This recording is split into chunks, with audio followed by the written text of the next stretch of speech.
नमस्कार। आपने वो कहावत तो सुनी होगी कि कुत्ते की पूंछ कभी भी सीधी नहीं हो सकती है। पाकिस्तान लगातार गलती पर गलती किए जा रहा है, लेकिन अपनी गलतियों को भी वह सही साबित करते रहता है।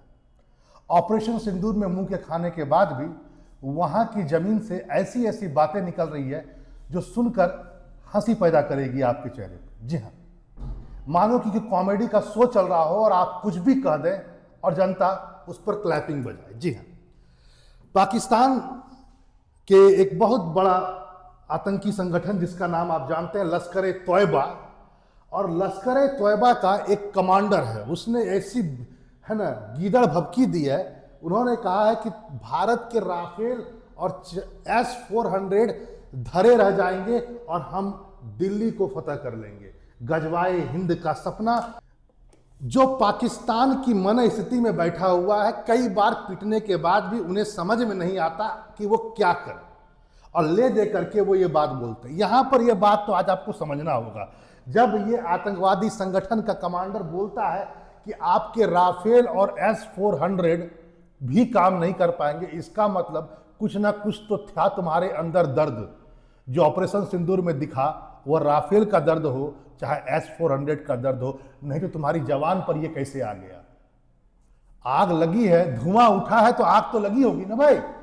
अब देखिए यहां पर बात क्या, जबकि ये आतंकवादी संगठन जो है लश्कर-ए-तौयबा, ये सब तरफ से आतंकवादी संगठन घोषित है। पाकिस्तान बार बार कहता है कि हमारी धरती पर किसी भी प्रकार का आतंकवाद नहीं है, तो सरासर झूठ है। फिर आपकी धरती से ऐसी चीजों का प्रयोग क्यों हो रहा है, अब आप समझ सकते हैं। आपको मैं बता दूं कि लश्कर-ए-तौयबा का जो मतलब कि कमांडर एंड चीफ है, जो अब्दुल रऊफ, उसने बयान दिया है। बड़ा चहेता कमांडर है लश्कर-ए-तौयबा का। ये वो जो जैसे मोहम्मद का जो अजहर महमूद का जो बहावलपुर में जो मरकज था, जिस पर भारत ने ऑपरेशन सिंदूर पर अटैक किया था, और जैसे मोहम्मद के परिवार के 10 सदस्य बताया जाता है जिसकी मृत्यु हुई थी, उसके जो नमाज पढ़ा गया उसमें यह भी मौजूद थी, लश्कर-ए-तौयबा के कमांडर। और इन्हीं का बयान आता है। ये बहुत ही खुलेआम इन्होंने जो जहर उगला है, अपने आप में बहुत कुछ बयान करता है। ये हर चीज को बयान करता है जो पाकिस्तान के डिफेंस मिनिस्टर ने बाकायदा कबूल किया था, उसको साफ बयान करता है। पाकिस्तान के डिफेंस मिनिस्टर ने बाकायदा ये कबूल किया था प्रेस कॉन्फ्रेंस, उनके साथ में कोई एक न्यूज चैनल में प्रवक्ता ने पूछा कि आपके यहाँ आतंकवाद है, तो उन्होंने कहा हम क्या करें, हमारे यहाँ तो आतंकवाद की शुरुआत अमेरिका के कारण से हुई है, हमने अमेरिका के कहने पर शुरुआत किया है, और अब तो आसिफ मुनीर पर पूरा का पूरा हाथ है अमेरिका का। अब आप सोच सकते हैं, ये पूरा का सिनेरियो आप उठाकर देखिए, पूरा जुगलबंदी को उठाकर देखिए। एक तरफ ये कबूल करते हैं कि हमारा देश में जो आतंकवाद है अमेरिका के द्वारा ही लाया गया, उधर आसिफ मुनीर और ट्रंप दोस्ताना ताल्लुकात है।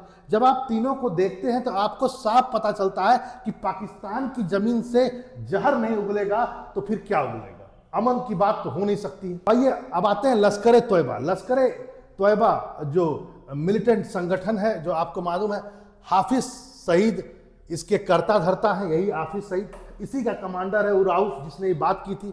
हाफिज सईद के बारे में बता दूं और लश्कर-ए-तौयबा के बारे में बता दूं, भारत में अब तक का सबसे बड़ा जो आतंकवादी घटना है माना जाता है मुंबई पर जो अटैक किया गया था ताज होटल में, लगभग 175 से ऊपर लोग मारे गए थे और 300 से ऊपर लोग उसमें अपना घायल हुए थे।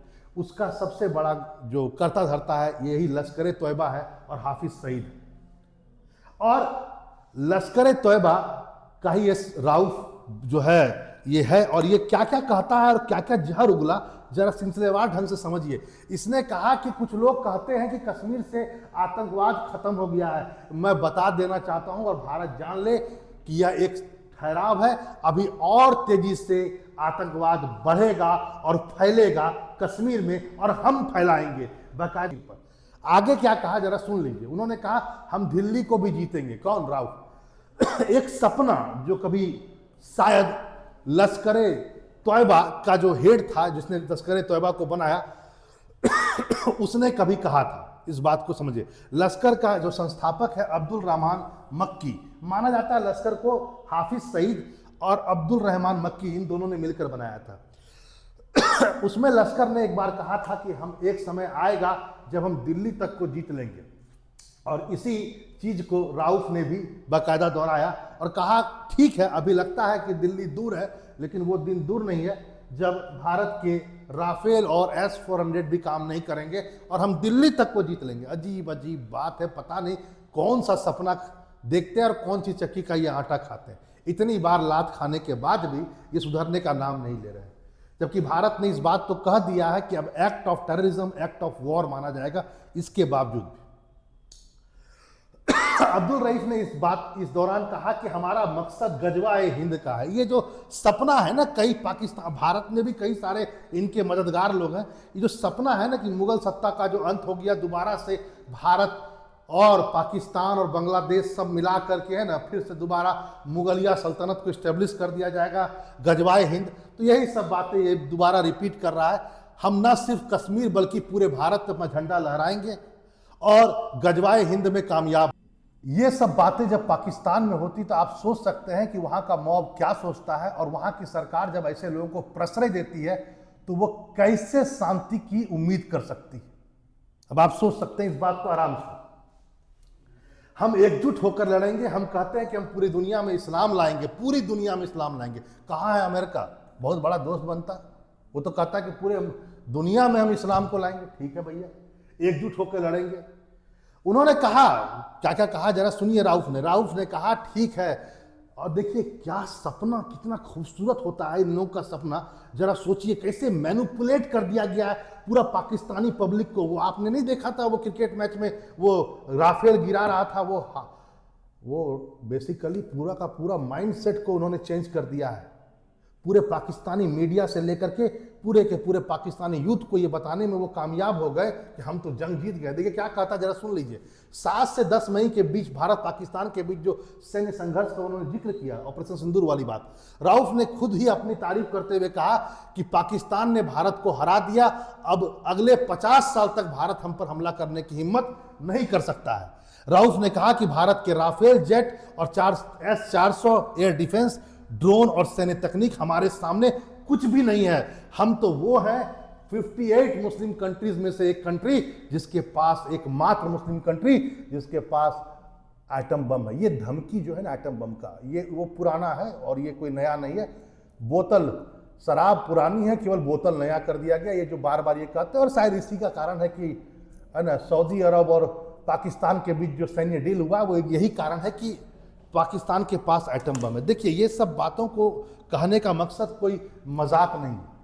सच्चाई यह है कि भारत को बहुत सीरियसली टेकल करना पड़ेगा, चाहे वो लश्कर तैयबा हो, चाहे वो जैसे मोहम्मद हो, और इसको बैक करता हुआ, इसको पैट्रोनेज देता हुआ, संरक्षण देता हुआ वहाँ की सैन्य सरकार। क्योंकि मैं आज की तारीख में साफ कह सकता हूँ कि पाकिस्तान में कोई लोकतंत्र नहीं है, क्योंकि आसिफ मुनीर को जो संविधान संशोधन के बाद जो शक्तियाँ दी गई है वो राष्ट्रपति और प्रधानमंत्री से भी ज़्यादा दे दी गई है। तो सिंपल कहा जा सकता है कि वहाँ पर वो सैन्य सरकार ही है। और दूसरा पॉइंट, वो सैन्य सरकार जो है वो एकदम ISI के अनुसार चलता है। वहाँ का जो इंटेलिजेंस ब्यूरो और ISI अपना सारा काम आतंकवादियों के थ्रू करवाता है। तो आज के तारीख में अमन की बात कर पाना बड़ा मुश्किल है। और अमेरिका, जिसने वर्ल्ड ट्रेड सेंटर के गिरने के बाद कहा था कि मैं पूरे धरती से आतंकवाद को समाप्त कर दूंगा, उस नारे के साथ गया और अंततः वह तालिबानी सरकार को वहाँ अफगानिस्तान में इस्टेब्लिश करके वहाँ से छूमंतर हो गया, और फिर दोबारा अब पाकिस्तान के साथ वो दोस्ती कर रहा है। वह पाकिस्तान जो साफ ये कबूल करता है कि हमारे यहाँ आतंकवाद है, हम है ना अमेरिका के कहने पर ही आतंकवाद को शुरू किए। तो मुझे लगता है कि आने वाले समय में भारत के अमेरिका के साथ भी संबंध कोई खास अच्छे हो पाएंगे, क्योंकि जिस हिसाब से पाकिस्तान बैक कर रहा है आतंकवाद को और जिस हिसाब से पाकिस्तान को बैक अमेरिका कर रहा है, भारत के साथ संबंध शायद अभी उतने अच्छे नहीं होंगे। और वाजिब है जो एक ट्रायंगुलर बन रहा है भारत, चीन और रसिया के बीच, वो ज़्यादा मजबूत होता हुआ नजर आ रहा है। आज की खबर यह भी है, आपको पता होगा कि भारत ने चाइना के प्रोफेशनल्स को वीज़ा की जो सहूलियत है उसको बढ़ा दिया। पहले 6 महीना का वीज़ा होता था, वो भी कोई काम करने के लिए आए तो ठीक, प्रोफेशनल्स को वीज़ा नहीं दिया जाता था। प्रोफेशनल से मान लो कोई IT जगत के, कोई डॉक्टर्स, इन सबको वीज़ा देने में देरी होती थी। भारत ने बहुत तगड़ा सुधार करके कहा है कि अब प्रोफेशनल्स को भी वीज़ा बहुत तुरंत दिया जाएगा और थोड़े समय के लिए दिया जाएगा ताकि वो अपना काम करके चल जाए।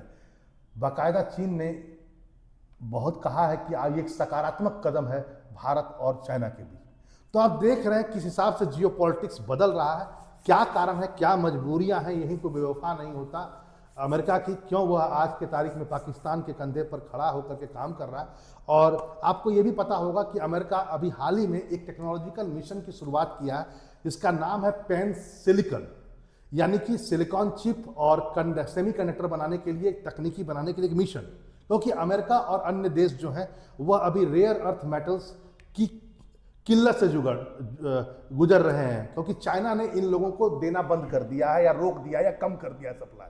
अब अमेरिका, ताइवान, जापान जैसे देशों को लगता है कि अब हम सेमीकंडक्टर कैसे बनाएंगे, क्योंकि ये तो बनेगा रेयर अर्थ मेटल से। चाइना का मोनोपोली है, 90% चाइना का चलता है प्रोडक्शन, उसमें चाइना सप्लाई चेन को बाधित करके उनको खराब कर देता है। तो अमेरिका ने इस सिचुएशन से बाहर निकलने के लिए एक कैंपेन शुरू किया, एक टेक्नोलॉजिकल मिशन शुरू किया, इसका नाम रखा गया है पैन सिलिकॉन। सच्चाई यह है कि इसमें उसने भारत को शामिल नहीं किया। ये कल क्या न्यूज है, ये अपने आप में भारत को आइसोलेट करता हुआ है। हाँ, उसमें पाकिस्तान नहीं है, लेकिन यूएई है, सिंगापुर है, जापान, ऑस्ट्रेलिया जैसा देश है।